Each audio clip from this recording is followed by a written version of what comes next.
Está começando mais um Entre Chaves, seu podcast de desenvolvimento de software.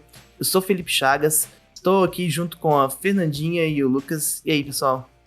Bom dia, Chagas. Boa tarde. Como diz o Schuster, que é o nosso convidado de hoje. Bom dia, boa tarde, boa noite. E é isso, bora lá falar. Hoje, nesse episódio... E aí, Champanhe? E aí, Chagas?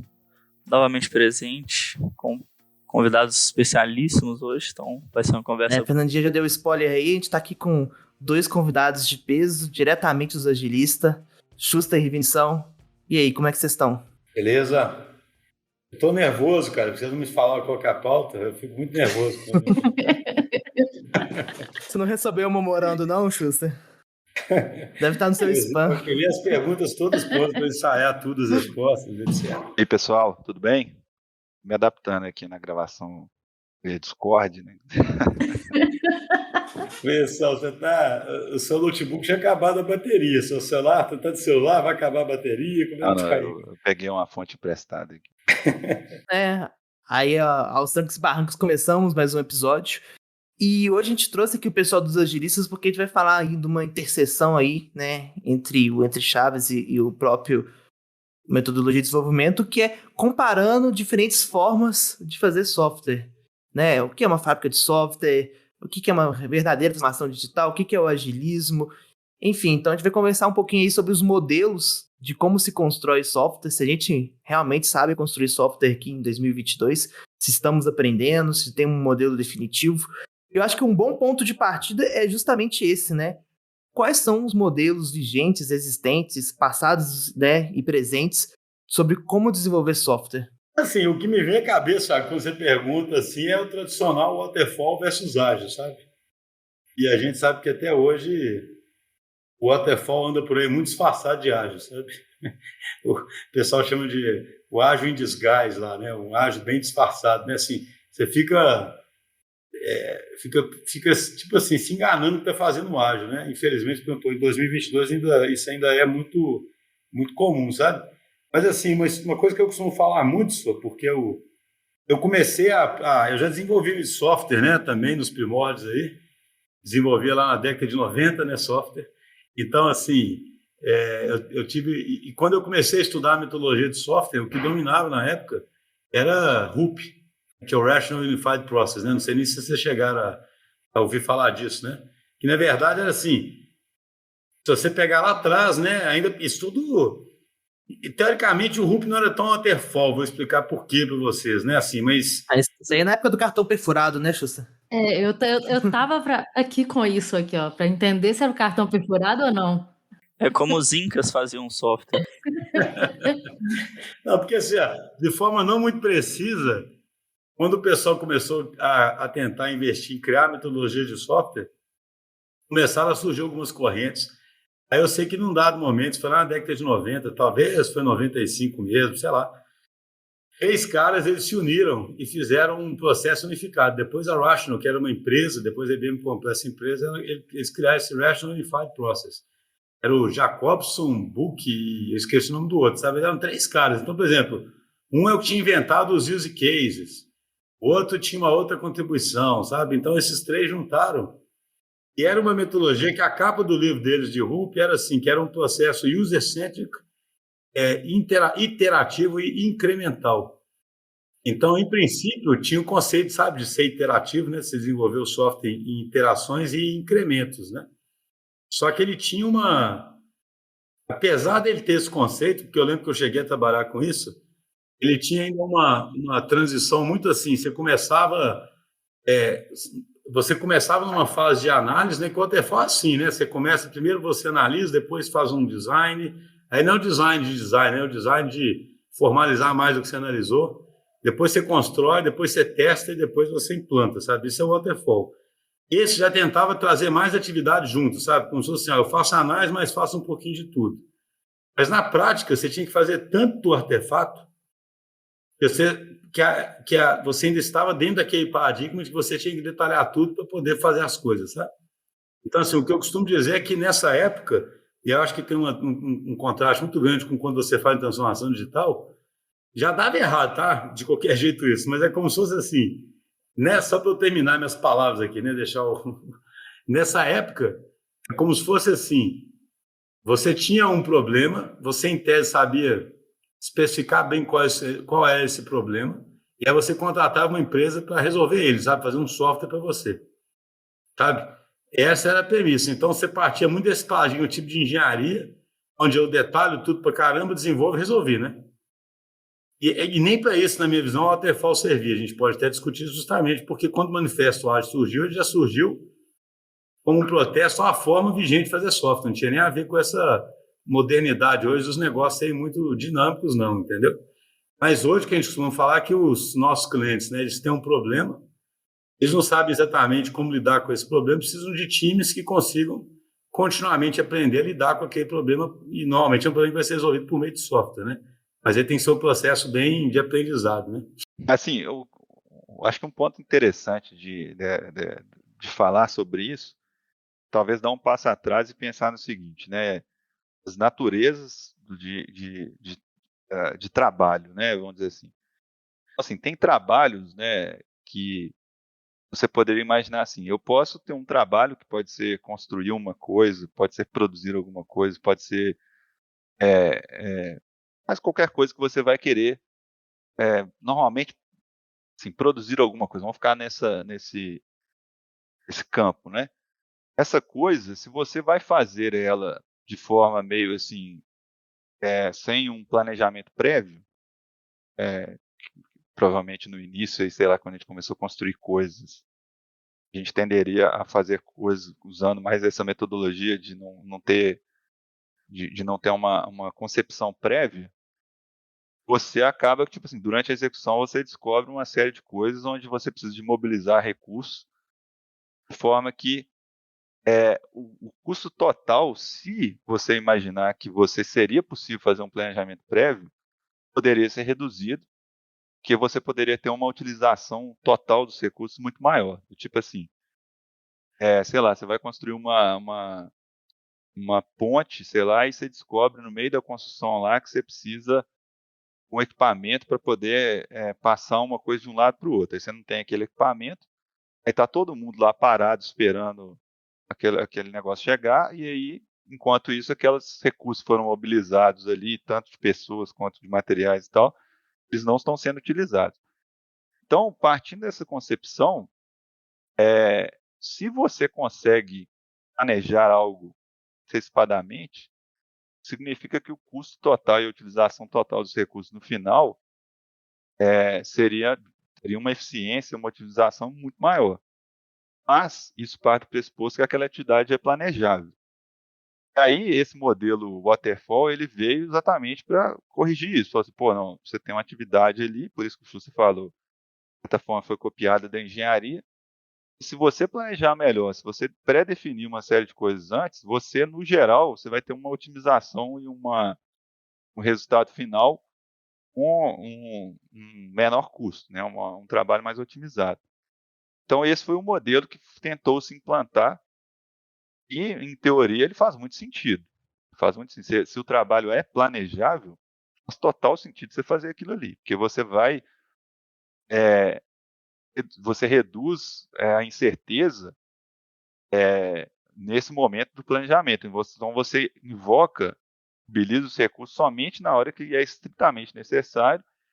Aquele plano que você concebeu, ele normalmente não fica mudando o tempo todo. Então você está falando que o waterfall realmente ele surgiu para mitigar um risco que acontecia antes, que era basicamente isso, né, de encontrar riscos ali no meio da execução, né, de pessoas ou de problemas, e aí o waterfall ele veio falando assim, beleza, então vamos planejar tudo no início para que a gente consiga ter menos risco no futuro. Assim, eu entendo que, tipo assim, que foi no sentido de fazer mais qualidade e reduzir o custo, né? Que as coisas ficassem...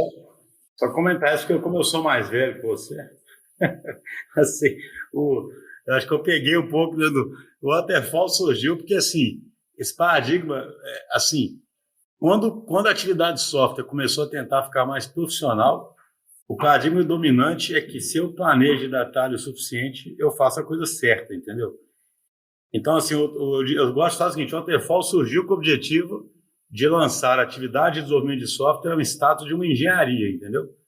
Um estágio de uma engenharia significando que era uma atividade onde você tinha um processo muito bem definido, os artefatos bem definidos, os papéis bem definidos, as etapas, e onde o sucesso era uma questão mais de planejar e detalhar bem e depois simplesmente cumprir aquilo, entendeu? Que é a analogia que você faz com várias engenharias aí, sabe?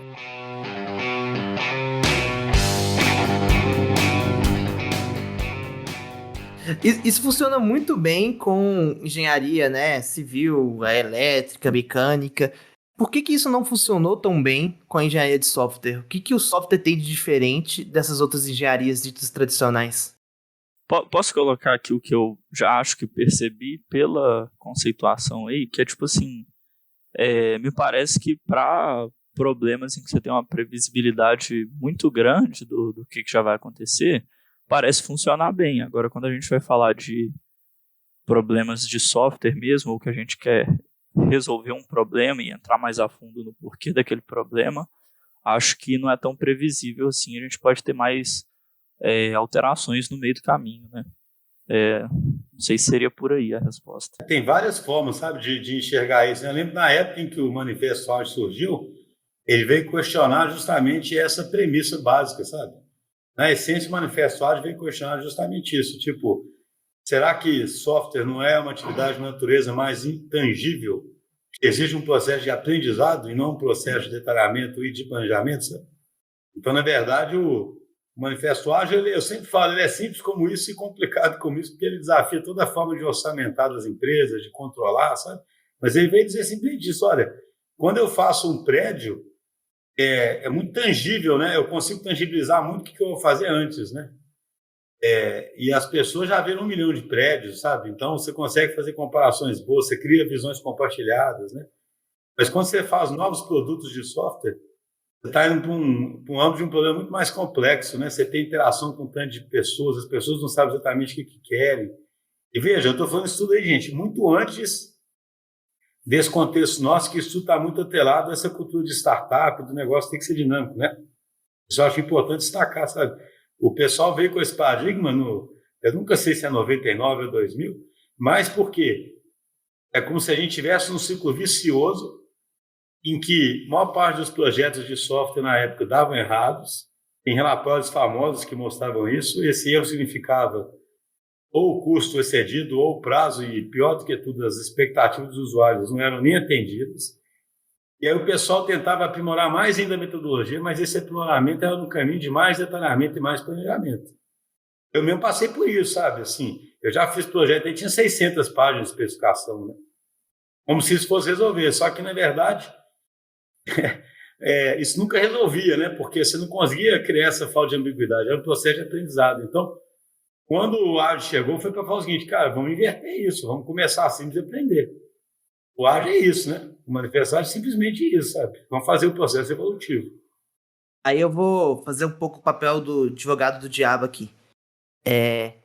Se o ágil, ele é tão bom assim, né, e ele, essa quebra de paradigma, porque, inclusive até hoje, e olha que hoje ainda tem esse contexto que o Jussa trouxe, né, desse contexto de startup, mas de ter um sense and respond para poder reagir ao mercado, porque ainda hoje existem tantas empresas de desenvolvimento, tem até empresas de desenvolvimento em si, ou áreas de TI, que trabalham com waterfall, ou até nem só como waterfall, né? Como uma fábrica de software que até adiciona aí princípios do Taylorismo e do Fordismo para esse tipo de desenvolvimento. Por que o agilismo ele ainda não é tão utilizado, ou até existe o fake ágil aí que você trouxe, o ágil disfarçado? Assim, eu acho que tem vários fatores que podem, a gente pode colocar como hipótese para responder isso, né? Acho que um dos fatores que é muito relevante falar sobre isso é que, à medida que foi se criando no século passado essa convicção da engenharia que a gente falou antes, eu acho que tudo nasce daquele ponto que o Lucas falou ali, né? Por exemplo, que ele falou ali da previsibilidade, né? Essa previsibilidade desse tipo de problema, construção, fabricação, etc., ela vem, para mim, da natureza do problema. A natureza do problema tem restrições muito fortes, né? Tipo assim, você vai construir o prédio, você não fica mudando lá assim, pô, agora eu não quero construir mais o prédio aqui. E software a gente faz muito isso, né? A gente muda questões muito básicas, muito estruturais ali o tempo todo. E é muito difícil, igual você falou antes, até mesmo definir o que é que exatamente você está fazendo, né? Às vezes você começa a fazer um software por assim, de um desejo, né? Tipo assim, de resolver um problema. Aí você vai meio que tentando desenhar um mecanismo ali para resolver, que o próprio nome diz como software, algo que é maleável. A natureza dele é de não ter restrições tão fortes, né? Então foi se criando um modelo mental, acho que no século passado, tipo assim, que esse tipo de abordagem para problemas com restrições fortes era muito bom. Tipo assim, qualquer coisa que não seja isso, igual o Schuster falou antes, era sinônimo de não ser uma coisa muito profissional. Tipo assim, se você não usa uma abordagem desse jeito, com muito planejamento, o PMI, o Schuster já cita isso, né? O PMI, por exemplo, ele tem a disciplina de planejamento, ela é quase que mais que a metade, se eu não me engano, assim, das disciplinas. Então, como ele disse, tipo assim, depois é um mero problema de execução. Né? Tipo assim, uma vez que alguém planejou muito bem, depois você executa. Essa mentalidade, que isso independe de software, foi uma mentalidade, eu acho que quase social, entendeu? Tipo assim, um modelo mental social. Tipo assim, se você não age dessa forma, você não é profissional, você é um amador, né? Vamos falar assim. E a gente tende também, né, até como pessoa mesmo, pensar que quanto mais problemas eu tenho, né, quase que como se fosse assim, eu deveria detalhar mais o meu problema, eu deveria entender o meu problema mais, que ele vai se tornar mais simples, né? A gente tem como ser humano, talvez essa ideia de que esse é o caminho, né? Então, a gente já falou muito sobre isso no Agilista, sabe? Eu acho que existe um negócio aí muito, muito enraizado. Assim, tem até livro de complexidade que começa descrevendo isso, né? Que é o quê? Quando houve a Revolução Científica, a Revolução Industrial, e o mundo começou a ser escrito com uma série de leis, entendeu? A gente começou a equivaler esse profissionalismo, o método, tudo é científico, mas o científico vira tudo prescrito, planejado, detalhado, funcionando igual um reloginho, sabe? Essa coisa mecanicista que domina a sociedade. Sendo que um sistema complexo, você não consegue ter esse grau de controle, né? E quando você vai fazer um produto desse, você está operando no âmbito de um problema que é complexo. Você não sabe exatamente o que você quer, como é que as pessoas vão reagir, você tem muito mais grau de liberdade, sabe? Então, para mim, quando o Chagas pergunta assim, cara, é um fenômeno super, super complexo de entender as causas, né? Mas, assim, você vê que as organizações, e a gente aprende na escola, né? Tudo que a gente aprende leva a gente para esse modelo de controle, sabe? De certeza. E de parecer que você está fracassando se você não tem a certeza, né? Ou que você está perdendo tempo, ou que você está desperdiçando, que você está sendo ineficiente, sabe? Então, outro dia eu estava conversando com um cliente, e aí, na hora que eu fiquei explicando para ele assim, olha, a gente queria fazer uma mudança e como? Né? A Fernandinha e o Vinição estavam na conversa, né? A gente quer fazer a mudança e como? A gente quer ir tangenciando o que é possível e aprendendo. Porque a gente não sabe exatamente, né, como é que a empresa sua vai ser uma empresa ágil, sabe, nesse contexto. O que ele falou na hora?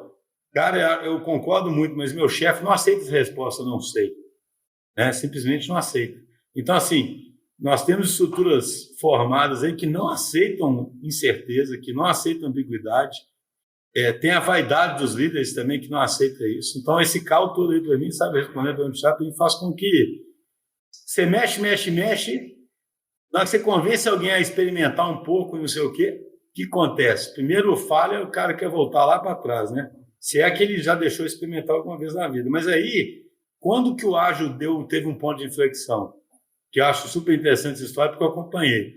Porque se você fala que hoje não espalhou, você não imagina, né, na época que eu comecei a mexer, né? Aí que, assim, era raro você achar, né? Quando o mundo começou a exigir esse comportamento diferente, sabe? Porque senão a empresa quebrava. Aí o cara não é mais uma questão de acreditar ou não acreditar, tinha que fazer daquele jeito, apesar de nem entender por que está fazendo daquele jeito, na minha visão, ainda continua muito assim, né?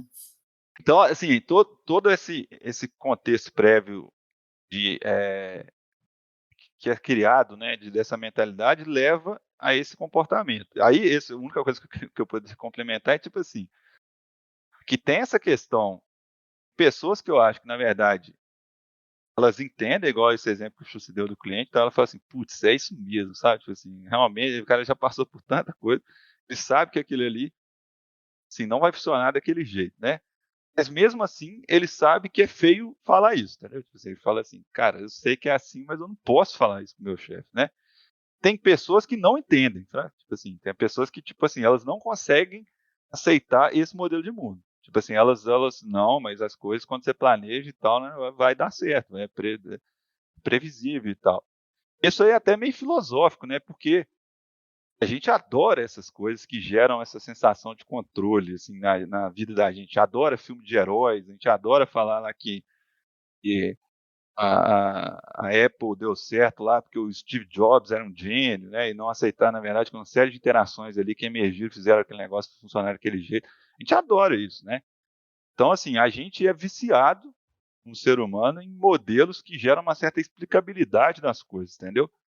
Então, isso é meio que quase como se fosse uma coisa muito mais fácil de aceitar, e é ficar achando essas coisas aí, do que aceitar, na verdade, tipo assim, a vida é meio louca mesmo, as coisas são muito interligadas e tal, não sei o que, mas o máximo que dá para fazer é estabelecer algumas coisas que ajudam ali a restringir mais os problemas, entendeu? Então, eu acho que realmente é difícil de fugir disso, enquanto a gente como ser humano e sociedade, porque a gente adora isso, é meio que um negócio, parece estar no DNA nosso de gostar. Então, eu acho que eu sou um ser humano mais ágil, então, mais Zeca Pagodinho, né? Deixa a vida me levar, sense and responde. Mas aí tem o fator de você ser completamente maluco, né, Giga? Aí são meus problemas à Tem parte. que analisar isso aí.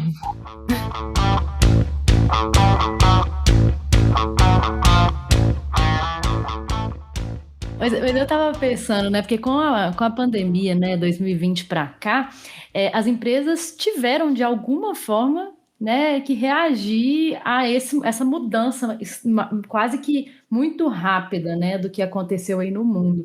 Então, assim, orçamentos que eram, né, muito previstos para o ano inteiro, talvez tiveram que sofrer modificações, assim. E vocês acham que desses tempos, né, de 2020 para cá, melhorou esse cenário de empresas que aceitam mais o agilismo?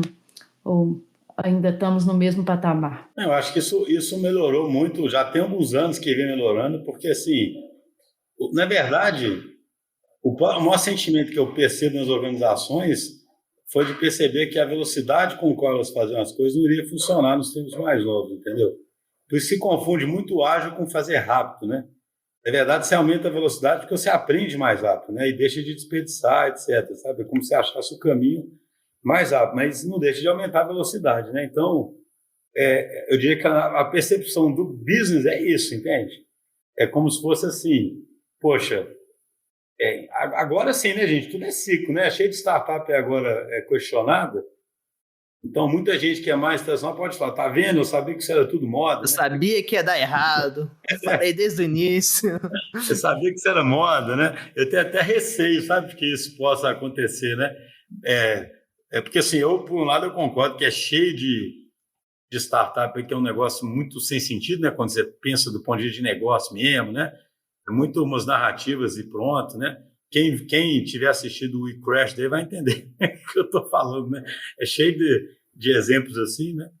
Mas eu diria que a aceitação aumentou na medida em que, você imagina, os orçamentos foram aumentando e a cobrança do resultado é muito grande, sabe? E a verdade é que quem começa a aplicar o ágil minimamente bem, já fica muito melhor do que quem aplicava o waterfall, sabe? Porque mesmo você aplicando ele do jeito que a gente falou, meio fake, etc, etc, converge mais, você entrega mais, sabe? Mesmo de forma imperfeita. Então, por isso que eu acho que é uma tendência difícil de voltar atrás, mas que nós estamos num momento em que vai ter muito orçamento questionado, sabe? E aí o pessoal volta para o controle, entendeu? Eu lembro que no começo da pandemia eu cheguei até a ter essa preocupação, na época eu escrevi uns negócios, escrevi sobre isso, olha, será que o pessoal nessa hora vai abraçar o ágil como a melhor forma de gastar o dinheiro, já que eu gasto ele bem e uso a inteligência do meu time para descobrir o caminho onde eu gasto? Ou será que o pessoal vai querer controlar mais ainda, né? Tem muita empresa que gastou melhor, mas tem muita empresa que nessa hora fala, não, tem que controlar mais ainda, centraliza mais, aí bota 200 gates para aprovar um projeto, quer saber o retorno antes, quer saber tudo. Entende? A reação, então, vou te falar, é difícil de saber o que vai acontecer. Viu? Eu também acho que melhorou a aceitação, até da abordagem em si, já é muito, né, dos jargões, todo mundo entende isso hoje em dia, é muito mais aceitável. Então até entende um pouco disso que eu expliquei da natureza das coisas, mas eu volto naquele negócio que eu falei, aquele vírus que a gente tem mental de querer explicar as coisas. Tanto é que qualquer coisa que você vê, um documentário, de uma reportagem, você sempre acha alguém ali querendo colocar uma causalidade óbvia, tipo assim, isso aqui aconteceu por causa não sei do que, entendeu? Assim, vou no exemplo mais básico, que eu e o Chu, a gente fica rindo às vezes, vamos supor, você assiste um jogo de futebol, não sei se é futebol, pode ser qualquer jogo assim que o resultado pode sofrer desses efeitos assim, de revés meio loucos, assim. Você vê lá os caras falando assim, eles têm certeza de que foi não sei o que aconteceu, que o técnico mudou, não sei o que lá, que causou aquela coisa, o resultado lá, sabe? É extremamente ridículo você ficar pra achar que, na verdade, a coisa ali é quase caótica. O Brasil perdeu a né? Copa porque o Roberto Carlos tá amarrando a chuteira, né?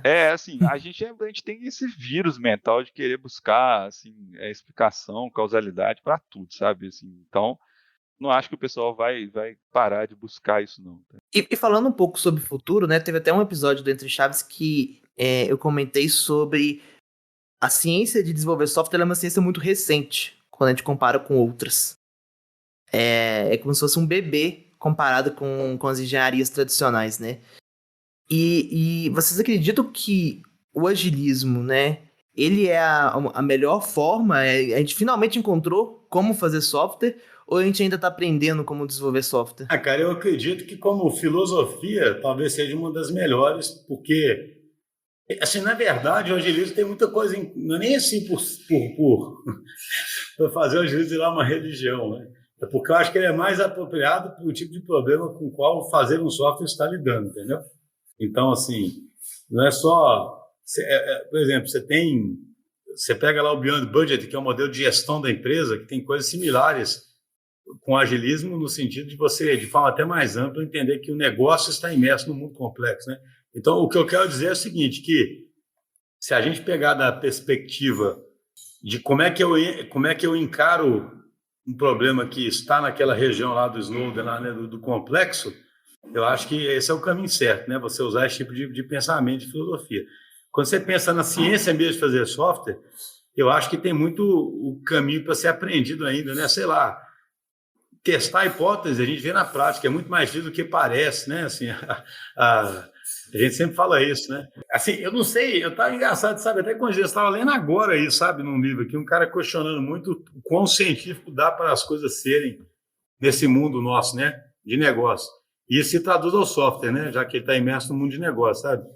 Então você pega ali em startup, tenta ser um método quase que científico, né? Para você fazer software, né? O conceito, né? Você traça uma hipótese e testa se ela está certa ou errada, entendeu? Então, assim, eu não sei o quanto nós vamos chegar nisso mesmo, mas o que eu falo é o seguinte, a gente percebe como os times lutam para terem certeza que estão gerando valor, sabe? Eu não estou falando nem da técnica de fazer software, né? Estou falando assim, de uma vez que você faz software, você garantir que você está no caminho certo, não está desperdiçando e está avançando bem, sabe? Eu acho que ainda a gente está aprendendo esse caminho, sabe? Mas a questão é que para aprender esse caminho, acho que cada time vai aprender esse caminho, sabe? Porque cada time tem que aprender isso dentro do contexto que ele está. E aí tem que ser dentro dessa filosofia do ágil, de você ter autonomia para poder descobrir esse caminho. Queria colocar que, assim, eu tenho a impressão, pelo menos, que o ágil, por essência, assim, pode até não ser o perfeito, o ideal, assim, para os próximos, sei lá, 100 anos. Só que ele já está mais, ele por essência é mais maleável, né? Então ele vai estar mais propício à mudança aí para a gente se adaptar ao futuro, né? Pelo que vocês estão falando. Pelo menos ele é aderente à natureza da coisa que a gente está falando, né? Assim, a gente... É engraçado que isso aí, né?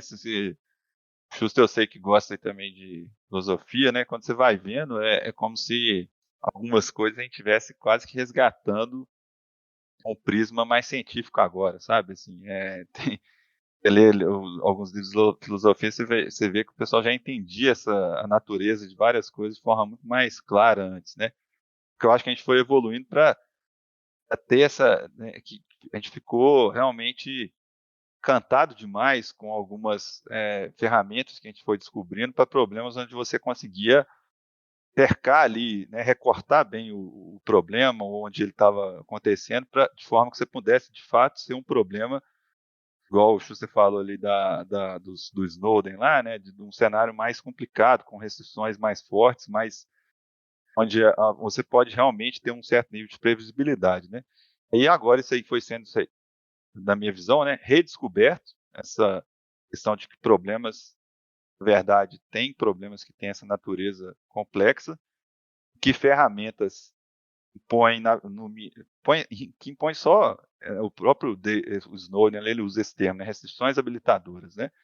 Então ele não coloca restrições que, na verdade, engessam a forma de resolver o problema. Mas ele coloca algumas restrições para trazer o problema para um domínio de controle, vamos falar assim. Mas esse controle não significa que é um controle completo e total, entendeu? Ele simplesmente se coloca numa região onde você começa a ter um pouco mais de domínio sobre o problema. Então, eu não sei, na verdade, se o agilismo é a melhor forma, se nós descobrimos, igual o Chagas perguntou, mas no mínimo dá para encarar que é uma ferramenta mais apropriada, ou é uma forma de conduzir o problema de uma forma mais apropriada do que era antes, entendeu? É só um negócio, isso aí tem a ver. Uma vez assim, isso aí tem a ver com a pergunta que a gente respondeu mais atrás, né? Eu lembro que uma vez eu fiz uma enzima, eu falava assim, existe uma coisa na gente que eu chamei de arrogância analítica, entende?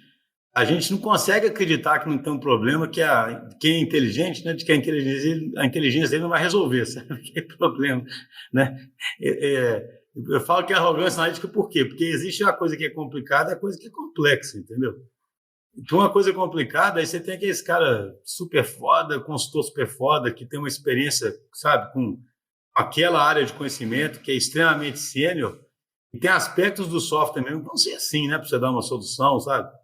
Mas se você pegar o problema que você está resolvendo, de gerar valor, de engajar, de não sei o quê, quando você pegar a questão que você está resolvendo, que envolve um tanto de interação, aquilo é complexo e aquilo tem que ser nesse esquema de sense response, entendeu? Eu realmente acho que tudo passa por isso, sabe? A gente confunde esses dois mundos demais, né? E aí assim, por isso que eu reforço que eu acho que o ágil está no caminho certo por causa disso, porque ele pelo menos tem a humildade de admitir que é um problema que eu tenho que resolver com sense response. Tem que resolver de forma evolutiva, pelo menos isso, né? Eu acho que humildade é uma palavra, né, que apareceu aí ao longo das respostas, né, até o porquê que, né, ainda existem empresas que não adotaram ágil e etc. E fazendo um paralelo aqui até com a parte propriamente do desenvolvimento, né, a parte técnica, a maior parte dos ouvintes são desse público, eu acho que a humildade ela tem que ser trazida, né? Essa humildade que o ágil traz, que a gente não sabe todas as respostas, que a gente não consegue prever o futuro, que a gente não consegue ter todas as variáveis na nossa planilha do Excel e conseguir calcular se, né, o jogo de futebol vai acabar 3-1 ou 3-2. Então, a gente tem que entender que esses problemas dessa natureza complexa, eles vão exigir soluções que não estão, a princípio, convencidas que é a resposta final, né? Assim, que vão estar em constante evolução, inclusive. Acho que faz parte aí do agilismo entender que o que sempre precisa de dar um próximo passo, né? Que a solução não está aqui pronta agora no momento. Tem que conviver com tudo que ninguém gosta, sabe? Como definição disso. Tem que conviver com ambiguidade, tem que conviver com incerteza, tem que aceitar desperdício, sabe? Porque, assim, para você poder inovar, né? Essas soluções hoje, os problemas envolvem inovações, né? Se você está querendo inovar, realmente você tem que aceitar desperdício, sabe? Por isso que eu falo, é tudo contra o mundo mecanicista otimizado, né? Que se você pegar livros de estratégia, mostra isso, entendeu? As empresas foram totalmente dominadas por essa metáfora de máquina azeitada mesmo, entende? Mas assim, não é a igreja, é a sociedade, né? Tudo, uma sala de aula, tudo é assim, né, gente, sabe? Eu dou a matéria para essas 40 pessoas, é tudo um foco em eficiência, tudo pré-definido, né? A pessoa vai ser engenheiro, já está definido o que ela vai estudar, entendeu? A gente é tão dominado por isso que a gente acha que não tem nem outro jeito de ser, né, as coisas, né, viu? A gente acha que mas é assim mesmo que você for um profissional. Sei lá, que no futuro parece que não vai ser assim de jeito nenhum, né? Nós estamos estudando tanto de coisa, sabe? Eu fico pensando, será que vai ter algum dia que ainda vai ter isso? Eu era engenheiro isso, engenheiro aquilo? Ou tá todo mundo aprendendo um tanto de coisa o tempo todo, talvez colhendo uns badges aí no caminho, né? Mas assim... Hoje de manhã eu estava vendo o Twitter, né? Eu vi uma tirinha lá que eu acho que ela cabe bem, que ela até tinha outra intenção lá, que eu acho que tinha mais a ver com autoajuda, mas acho que tem um carinha assim no ônibus, olhando para fora assim, e com aquela, tipo uma nuvenzinha em cima da cabeça e pensando assim, nossa, não tem, tipo assim, tá tudo fora do meu controle, né? Tipo assim, o cara meio que, tipo, ele tá vendo o copo meio vazio, né? E um outro cara meio que contemplando, dentro do mesmo ônibus, né? Olhando para outra janela. Aí na janela ele tava mais ensolarado, olhando assim, pensando a mesma coisa, né? Nossa, não tem nada sob meu controle. Ele tava contemplando a natureza assim, né? Então, tipo Essa assim, tirinha, Vinicius, ela é o grande meme de 2022 do Twitter. É do Genivaldo, se eu não me engano. E ela é bem usada. Eu sabia disso. E tem um pouco a ver com o estoicismo também, né? Que vocês até falam bastante lá no Agilistas, né? É tipo assim, é como se um cara tivesse vendo a natureza das coisas sendo assim e sofrendo com isso, porque ele queria ter controle, né? O outro cara meio que como se fosse o agilista, né? Ele olhando e falou, tá tudo fora do controle, mas é assim que é e dá pra viver bem com isso. O segundo cara é o Lucas, então. Ele tá lá no ônibus. De boa. Só nas nuvens. Só lá. E sabia que esse era o meme de 2020. eles mudam o texto da tirinha, né? Mas é os dois caras no ônibus, um olhando a pedra, outro olhando a paisagem.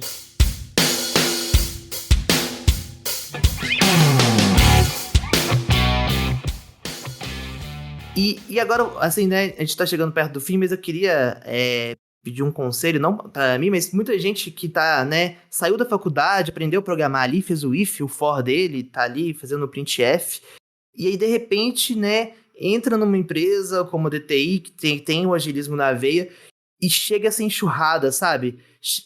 O cara desenvolveu uma feature que aí foi pra produção, aí fizeram a hipótese, realmente, o usuário não vai querer isso aqui. E aí desligou a feature dele e ele se sente triste porque o trabalho dos últimos 3 meses dele foi pro lixo na cabeça dele. Qual que é o conselho que vocês dão pra né, o profissional de TI não tá acostumado a viver nesse mundo de tantas incertezas, né, que causa uma certa ansiedade? O que vocês dão conselho pra essa pessoa que tá inserindo aí nesse mundo e precisa, né, segurar as pontas? Cara, difícil a pergunta, hein? Assim, eu acho que isso tudo tem a ver com uma compreensão melhor do que é o mundo e aí, no caso do negócio, que é o assunto aqui, do que é software, né, cara? Assim, sério mesmo, uma coisa que eu falo há muitos anos, brincando, mas é sério, sabe? É o seguinte, imagina, Chagas, que você inventou o software, certo? Como é que você ia contar isso para seus amigos, cara? Você ia falar o quê? Eu não sei contar o que eu faço hoje, Susta. Eu vou contar que eu inventei o software. Aí você me complica muito, né? Mas aí, a historinha que eu falo... Você contar que eu almocei ontem, poxa. Não, mas imagina que você inventou um negócio que chama software. Você chegava e falava assim, cara, eu inventei um negócio aqui que é muito legal. Por quê? Você consegue aí programar umas coisas e consegue mudar. Por isso que eu vou chamar de software, não de hardware, né? Se, né? Eles não iam acreditar em mim. Você sabe o que eu acho engraçado? Eu sempre brinco o seguinte, cara, a essência de software é mudar, né? Sabe? É de ser fácil de mudar, né? Até acho legal você trazer esse paralelo, né, da palavra software e hardware, porque o hardware, pra você mudar, você tinha que soldar de novo, você tinha que pegar o componente, né? O software, em teoria, você não precisava fazer isso. Exatamente, eu falo assim, para mim o ágil veio resgatar isso, entendeu? Você tinha software mais difícil de mudar do que você tirar a viga de um prédio, cara, sabe, né, assim. Então, eu acho que quem faz software, ele deveria, quando ele está se formando, saber o seguinte, cara, eu estou fazendo uma coisa cuja principal característica dela é justamente, eu sempre falo, né, para mim, o maior desafio é definição minha, tá, gente? Não sei nem se é verdade, né? Para mim é como se tivesse 2 desafios para fazer software. Tem um algorítmico e um arquitetural, digamos assim, sabe? Aí tem um algoritmo que é mais localizado e que você raramente vai ter pontos específicos, tem algoritmos muito difíceis para fazer, sabe? Eu falo que é raro porque, né, em maior parte do software você não tem tantos algoritmos tão difíceis, né? Agora, você tem um problema de organização, de arquitetura, que é como é que eu faço aí centenas, dezenas, milhares de objetos, né, se articularem de uma forma simples, mas de que eu consiga evoluir o tempo todo, sabe? Esse é o problema que a gente tem que resolver. Eu tenho que ter um software que eu consiga evoluir, que eu consiga aprender, porque senão eu não cumpro a missão dele, sabe? Então, para mim, assim, o cara, quando fosse formar, tinha que saber isso, cara, sabe? Assim, cara, você faz uma coisa que é feita para mudar. Então, isso não é angústia, isso é o legal. Né? O negócio, isso é justamente legal, sabe? Assim, se o cara. A mudança não é um muro de pedras, né? É a paisagem. Tinha que ser fácil. O cara quer ter essa angústia, vai mexer com outra coisa, pô. Com certeza, a mudança tem que ser fácil. E até a gente fala, né? Assim, aqui a gente já fez alguns episódios, por exemplo, sobre testes automatizados e formas que a gente fica o tempo inteiro também tentando achar formas de ser ainda mais fácil mudar, né? De que o nosso código seja mais fácil da manutenção, de a gente consiga mudar ele exatamente por essa natureza dele, né? Eu acho que todas as boas práticas de desenvolvimento de software caminham nesse sentido de ser mais adaptável, mais maleável. Ser mais entendível, né? Exatamente para que a mudança seja mais fácil, né? No livro do Extreme Programming, sabe como que o cara começa? Não sei se já leram o livro do Kent Beck, né? Eu li esse livro em 2000, né? Sei lá, 2001. Ele vira e fala assim, nós temos que acabar com essa curva de que o custo da mudança é exponencial com o tempo. Sabe? Essa curva tem que ser flat, tem que ser baixo o custo. Esse é o apelo dele, entende? Por quê? Porque eu quero poder mudar o software o tempo todo. Né? Então, assim... E aí ele fala, programar, igual o Lucas falou, programação em dupla, teste automatizado, revisão, né? O XP é levar ao extremo tudo, né? Tudo é para você poder fazer o quê? Praticar a essência de fazer um software, que é poder mudar ele à medida que você aprenda, e tanto mudar para atender um requisito, quanto fazer reflection para ele ficar mais fácil de mudar, entendeu? Mas você muda ele o tempo todo, né? Ele não é um troço estático. E isso, como você falou, é o legal, né? Eu vou fazer uma metáfora aqui. Quando eu era criança, eu achava muito mais legal ganhar Lego do que ganhar um boneco do Batman. Porque quando eu ganhava Lego, eu podia montar o boneco do Batman. E depois eu podia fazer ele ser um Homem-Aranha, eu poderia fazer ele virar um dinossauro. Assim, você tem o poder da mudança, né? Você vai pegar ali os seus bloquinhos, você vai ter uma curva ali que você vai ter que construir, né? Você não sabe como que você vai construir, mas depois que você aprende, você consegue ir mudando com o tempo, né? Então, o software, eles são os Legos, né? Você consegue ir mudando, ele não é aquele brinquedo engessado. Por isso que você veio, então, pra área de software, Thiago, por causa do Lego. Porque eu acho que eu vim por causa do Lego. Sinceramente, que eu adorava brincar de Lego. O Lego, ele tem, inclusive, uma possibilidade que é você perder ele, né? O que acontecia muito comigo, não era muito legal. E você pisar em cima dele e machucar seu pé também, que é muito chato. Assim, o Chagas pediu assim, um conselho para, né, entenda assim, uma pessoa bem novinha, bem, né, começando ali. Assim, eu dou um conselho aqui, assim, menos sofisticado talvez, assim, mas que mais pragmático, sua cara, né, Vinícius? Assim, porque assim, desenvolvimento de software é tão legal, assim, porque ele causa essa coisa de você conseguir testar e ver o negócio funcionando, então você consegue ter a realimentação do que você está fazendo, gerar aquela dopamina ali de ver o que vai acontecer, ver e querer fazer uma nova rodada daquilo ali. O conselho que eu dou é que nessa fase, cara, eu não me preocuparia com nada disso que a gente conversou aqui, cara, eu me preocuparia em se divertir enquanto você está aprendendo essas coisas. Eu lembro, assim, quando eu aprendi essas coisas, tipo if, why, eu achava tão... É maravilhoso, surreal, né? Como é que pode existir uma coisa que você consegue fazer aqui, fazer ali um negócio, talvez seja aquele vírus que eu falei anteriormente, você meio que a gente tem ele, que você consegue criar umas coisas que você define o que vai acontecer lá para frente. Sabe o que é muito legal que você disse, cara? Sabe por quê? Mas parece que o pessoal perdeu esse encanto, cara. Gente, eu quando estava na faculdade e mexi com uma planilha eletrônica... Achava muito legal, sinceramente. Porque as pessoas começam também muito mais cedo hoje, né? Não sei, eu acredito que é isso, assim. Eu ia falar isso, Fernandinha. Quando eu estava na faculdade e fui mexer com uma planilha eletrônica, eu achava lindo que eu mudava uma célula para somar e somava a outra. Só que para mim é a coisa mais legal. Eu também fiquei impressionado com o Excel, eu fiquei muito impressionado no meu primeiro Hello World lá. Eu achei maravilhoso, achei incrível. É isso, eu acho muito isso também, que as pessoas perderam um pouquinho. Talvez isso acontece, na verdade, mais cedo. O que o Vinícius disse é o seguinte, gente, programar é legal pra caramba, pô, então nem saco não, né? Sendo bem prático, é isso. Não vem estressar e vai se divertir, né? Eu acho que... programar é quase igual a brincar para adulto. mas realmente tem esse júbilo aí, né?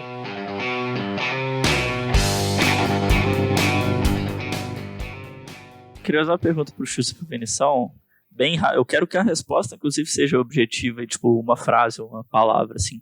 Mas eu fiquei na cabeça, assim, até um ultraje fazer essa pergunta, eu acho, mas tipo assim, a gente falou de empresas que têm ágil disfarçado e tudo mais.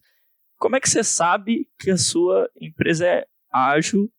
Porque, tipo assim, é um conjunto de fatores, é cultura, é transformação, é um monte de processos diferentes. O que mais te dá o sentimento de que a sua empresa é ágil, sabe? Eu, trabalhando na DTI, eu sinto isso diariamente. A DTI cheira ágil, assim, né? Mas... Eu acho que essa é a resposta, entendeu? Tipo assim, você simplesmente sabe, entendeu?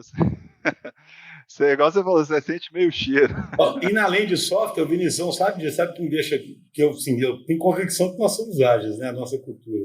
E como é que eu sinto isso? Eu sinto isso com tanto de coisas incríveis que acontecem dentro de cada tribo, dentro de cada squad, dentro de cada lugar, que mostra adaptação, que mostra autonomia, que mostra espaço para isso. Entende? Eu sinto assim. E acho que muitas vezes não acontece no software. Um jeito do cara que está fazendo software sentir que isso não acontece é o software nunca pivotando, nunca mudando nada, né? Mas assim, na nossa cultura, a gente percebe muito claro esse espaço para adaptação, né? E isso, para mim, mostra que a gente age. Eu posso me arriscar a responder isso também? Eu acho assim, se você olhar para sua empresa, vamos pegar a DTI de exemplo, já que a gente está falando dela, e olhar, sei lá, 6 meses atrás, a DTI mudou alguma coisa? Mudaram os processos? As coisas mudaram? Mudaram o jeito de fazer as coisas? Se nada mudou, se tudo continua igual, quer dizer que a gente não está sendo tão ágil assim. Eu acho que a mudança, a partir de quando você começa a enxergar a mudança não como um problema, sei lá, não, toda hora muda, quer dizer que vocês não têm certeza do que vocês estão fazendo, mas quando você entende a mudança como parte, às vezes incomoda, mas assim, quando você faz esse exercício de entender que a mudança faz parte e que ela tá sempre constante, mudança constante, então, vou ser nerd aqui, ó, se o gráfico seu da derivada não chega no zero, sempre tem alguma alteração, eu acho que a gente tá sendo ágil. E não só a mudança, né, Chagas, mas também as falhas. Se as falhas são bem aceitas, né? Se a gente quer falhar rápido para aprender rápido, né, para reagir rápido, estamos com certeza indo num caminho aí do agilismo. Se você fizer um mural de falhas e ninguém colou nenhum post-it, quer dizer que a sua empresa não é ágil. É uma forma de medir isso daí. Eu tô até emocionado aqui, vocês não estão vendo, mas... Então, com isso, a gente encerra. Um beijo, um abraço para todos e até terça que vem.